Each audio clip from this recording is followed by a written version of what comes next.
finally we badge in with the master level. The system master, as is displayed in the upper left-hand part of the screen, gives access to all features of the other levels, plus a system setup level. Within the system setup level, we can turn on 1 or 2 cameras. We can configure the cameras to be different things, such as Dataman, SICK Lector or SICK CLV, Cognex Insight 7000, a sensor input, disabled, or where we started with the Dataman. We can also change the IP address, change the inspection type to pass, fail, or code verify. If we enable camera 2, we can change the logical operator to AND or. Other things that we can change in the setup screen is we can rename things that appear on the main screen. This is where we put in the name as Dataman. We also have a test code feature.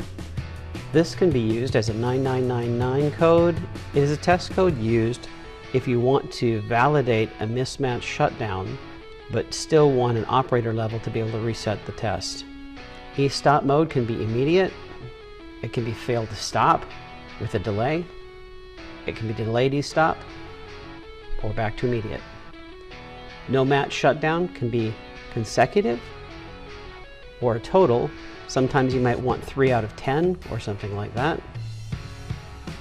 Data transmission point can be as soon as possible or at the end of a reading gate.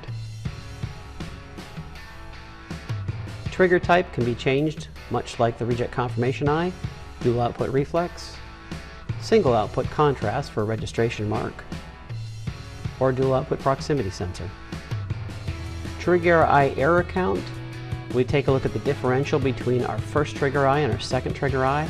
If there's a large differential, we would shut the system down because we know that one of the two isn't functioning correctly. Trigger eye blocked time, we can set up in milliseconds. Trigger eye block time can be set up in case you have to pause the line with the product in front of it for a certain duration and you want to not alarm. The inspection time is the total inspection time for the camera. Mismatch shutdown can be immediate or total. Remote support, we can enable or disable.